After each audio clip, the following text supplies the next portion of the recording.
707 дейт. Так, бүгүнкү биринчи заказ Пачин. Дордойдон, Жунхайдан Кытайларды алып келдим. Кайсыл жака? Сумга. 577 сом чыкты, 600 сом беришти. Эми химчисткага барыш керек азыр. Как раз по пути көтөрүлүп алдым шаарга. Бүгүн тазалаганга мондай болгон диван Юнус Алиева көчөсүндөгү офистердин бирөөсүндө. Азыр сухая чистканы бүттүм, эми влажныйды баштайбыз. В общей сложности шашпай 1 сааттан бир аз көбүрөөк убакытта бүттүм. Эми кетерсек болот. Температура за бортом 37 градусов дейт. Жарище болот. Өтө ысык. Булут каптап калды асманды бир аз. Бирок негизи күндүз аябай жылуу болду. Азыр эми эле булут каптап калды да.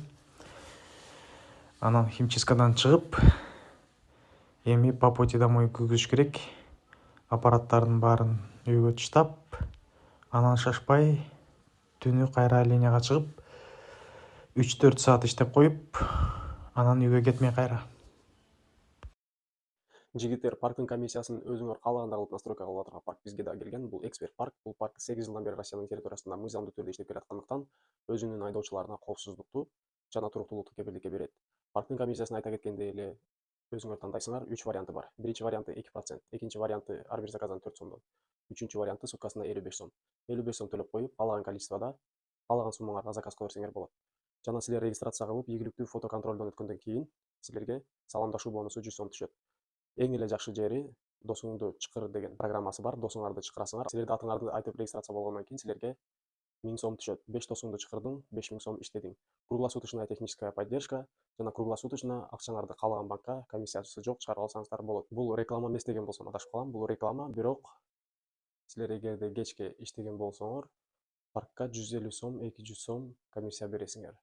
А бул жерде жакшы варианты көп иштегендерге суткасына 55 сом төлөп коесуң, каалаганча заказ кыла бересиң.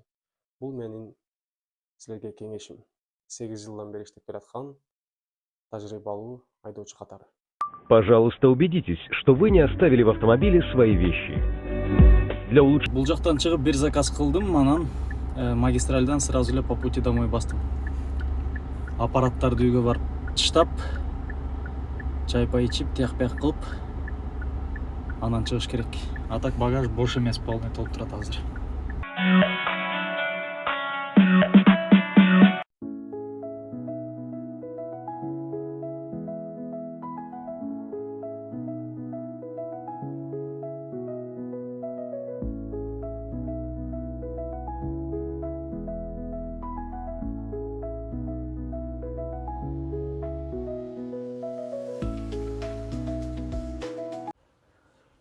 Окуй берип аябай чарчаптыр байкуш. Буну салып беришкен баланы. Оплата без нал. Жеткенден кийин эми ойготуш керек.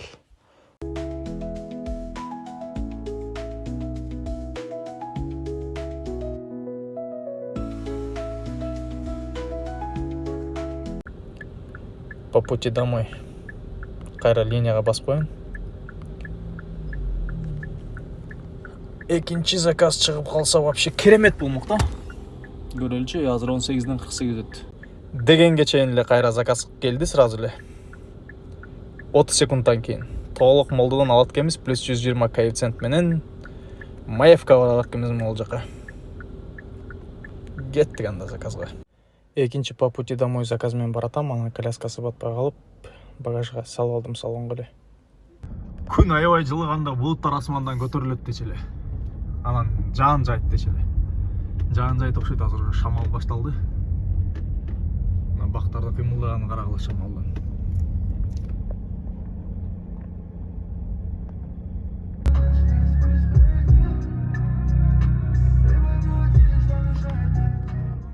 Погоданын шарттары өтө катаал условиялар болот го.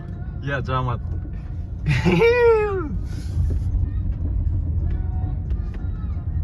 Ушундай погоданын өтө катаал условияларында да иштейбиз. Эч нерсеге карабай, жамгыр, кар, мөндүргө карабай деп кой.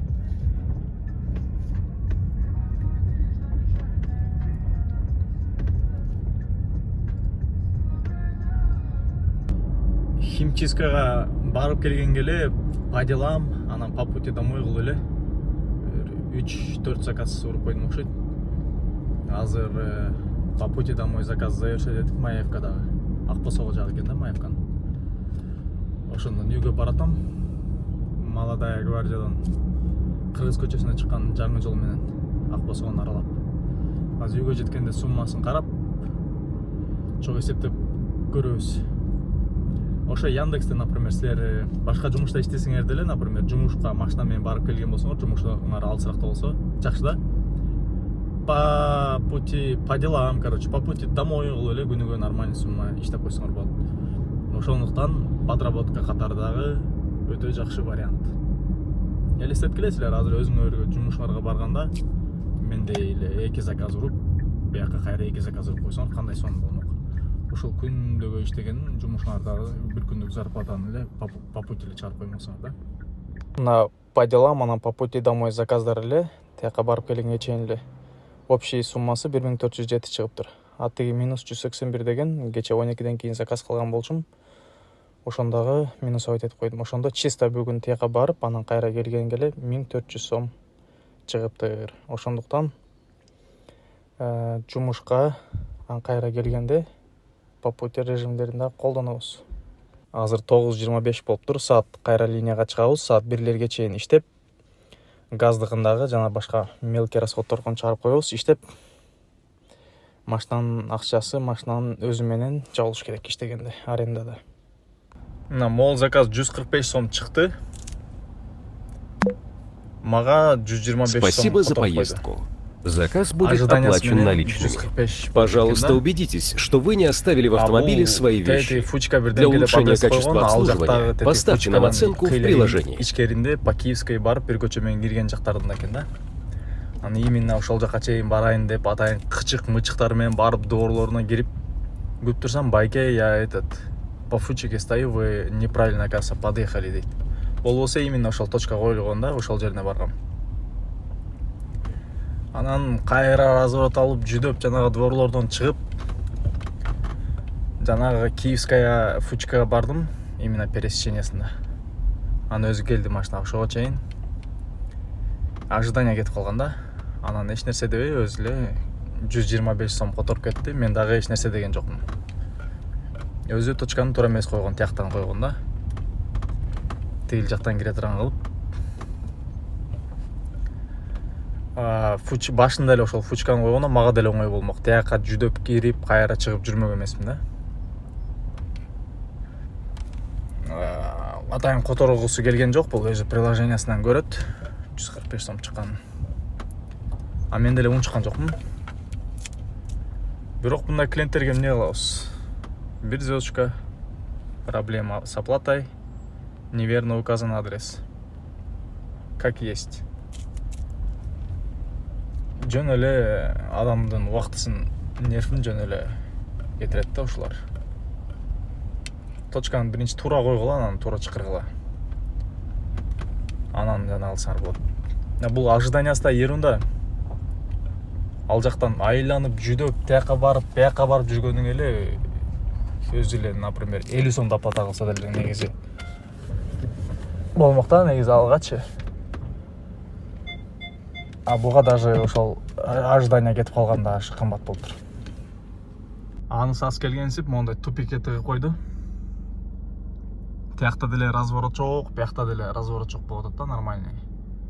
Эми эптеп задний менен чыгып кетиш керек же, эптеп миллиметровый буруп, короче, чыгып кетиш керек да могул жерденчи. Биягында столба, биягында бак, биягында ворота, биягында өтө тар көчө экен. Мына жамаат кече рейтинг 4.97 болчу. 4.98ге көтөрүлөт деп күтүп атканда 92ге түшүптүр. Кече клиентка өзү адресин туура койгон эмес. Анан мен ошол коюлган жерине барып күтүп турганда мен Фучикада турам деп чалган. Анан унчуккан эмесмин, жаман да айткан эмесмин. Хорошо деп жакшынакай айтып Фучикага барып салып кеткем. Анан ожиданиясы менен 125-тин ордуна 145 ушундай чыккан. Аны деле ожиданиясын которгон жок, анда деле унчуккан эмесмин. Жакшынакай жеткирип жана алып койгом. Бирок ошондо деле недовольный болуп 1 звездочка коюп кетиптир. Бул эмне себептен? Эмне себептен бул камчыктар мындай оценкага коет, түшүнбөйсүң. Эмнени туура эмес кылдым мен? Точканы туура эмес коюп алыптыр, сүйлөндүмбү ага? Анан ожидание кетип калды, ожиданияны төлө дедимби, андай деле деген жокмун. Эмне кылыш керек буларга жагыш үчүн? Рейтингди алып эле салыш керек болуп калды да уже. Бизде оценканы коюшпайт элдер, билишпейт. Только 1 звездочка коет да, бир кичине бирдемкесине өзүнүн көңүлүнө туура келбей калса эле 1 звездочка коюшат да. Бизде өзү Кыргызстанда кереги жок рейтингти. Бизде элдер түшүнбөйт пока оценка койгондучу. Өзүңдүн жумушуңду туура так аткарсаң, жакшы 5 звездочка коюш керек. А эгерде ошол өзүңдүн жумушуңду туура эмес аткарып, мисалы үчүн коюлган точкасына келбей же башка жакта туруп эле бир нарушение кылган болсоң, анан жаман оценка койсоң жарашат да. Жөндөн жөн эле, блядь, өзүңөрдүн күйөөңөргө характериңерди көрсөткөндө таксисттерге характериңерди көрсөтпөгүлө да. Мына жамаат чыгуунун карап болуп, пятница бүгүн 23 май. Эми 1 ай жесткий режим менен иштейм. Жесткий болгондо кандай? Клиенттер бирдемкени туура эмес кылган болсо айтам, тарс айтам, мону туура эмес кылыпсың, мондай деп тарс элечи. Ожидание кетсе, ожиданиясы кетип калды, ожиданиясын төлөйсүң, анан түшөсүң, тигил бул. Баарын как положено. Эчтекени нарушать этпейм. Бүт правилах рамки разумного да. Ошондой кылып туруп, мисалы үчүн өзүң туура эмес точканы коюп турсуң. Мына моякта болчу точкаң, на самом деле. Көрдүңбү? Эми мени виноват кылба дейм, жанагындай заказдар болсо, барып туруп көрсөтүп тур, көзүн чукуп туруп көрсөтүп. Могул жерге коюп турсуң эле. Мен ушул жерге келдим. Көрдүңбү? Азыр айланып келдим. Айланып келгенге чейин уже ожидание кетип калды. Ожиданиясы да ерунда. Ал бул жака, мисалы үчүн, ошол жаман доорлорго кирип, кайра айланып чыгып, кайра бул жака 1 километр келгичең толтура убактың деле кетип калып атат, нервиң деле кетип атат. Ошого 50 сом доплата кылсаң деле мен кылбайт болчумун. Ожиданияга там 10 сом, 20 сом кетип атат. Ошону төлөй албасаң билбейм дейм. Ошентип жесткий болгондой эле тарс айтып, бетине чабып эле сүйлөш керек болуп калды да клиенттердинчи. Эми 1 ай ошондой режимде иштейм. Рейтинг түшсө түшсүн, башка болсо болсун, мага баары бир болуп калды да уже. 1 ай сылык сыпа режимде иштейсиң. Алар нарушать этсе дагы, бирдемке туура эмес кылса дагы көзүңдү жумуп коесуң. А 1 ай жесткий режимде иштейсиң. Эми ушинтип бир жесткий режим кылбаса болбой калды уже. Эми клиенттер менен общение кармагандын, кандай общение кылып, кандай возражениялар жаап, кандай оозун жапканды контент болот эми. Эми карап тургула, клиенттер менен бурный общение болот. Буларың эркелетип койсо эле таза эле башкача калат экен да, эмнеңди турайыңдар. Башталды анда нервный смена, нервный ай. Так, поездка 88 сом чыкты азыр. Клиент 200 сом без дачи деп берди. Ушундай клиенттер көп болсун. Амин деп койгула. Бул уже башка күн. Бул күнү деле Воронцовкага барыш керек болчу. Анан Воронцовкага баратып, шаардан заказ алып, бир аз өйдөрөккө чейин 500 сомго заказ алып келдим. Анан дальше Воронцовкага көтөрүлүп кеттим. Ошондуктан по пути домой, по делам деген заказдарды көбүрөөк колдонобуз. Бул режимдерге байланыштуу по пути домой, по делам көп тактикалар бар. Ошол тактикалардын баарын разбор кылабыз буюрса бир күн. Ошого чейин каналга сөзсүз катталып, лайк жана комментарийлерден аябай басып кетиңиздер. Тарс этип. Негизи Таштөбөдө воздух сонный, Воронцовкада. Тоого жакын, абасы таза, салкын. Эс аласың да кадимгидей. Ошол жакта эле жашаш керек болуп калды негизичи. Шаарда ысык, чымын-чиркейлер. А бул жакта андай проблема жок.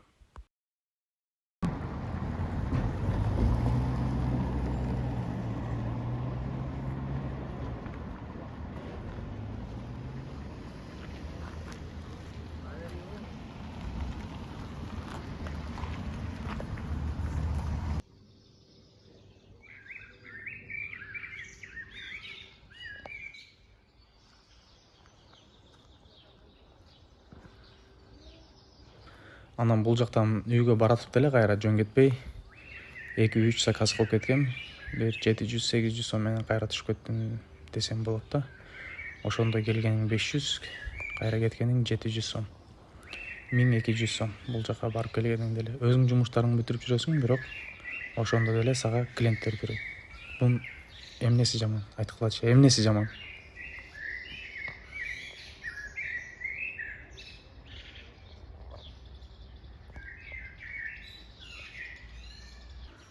Өмірден өткен бақыт жоқ, өнерден өткен білім жоқ дейді. Все на практика дегендей. Тура.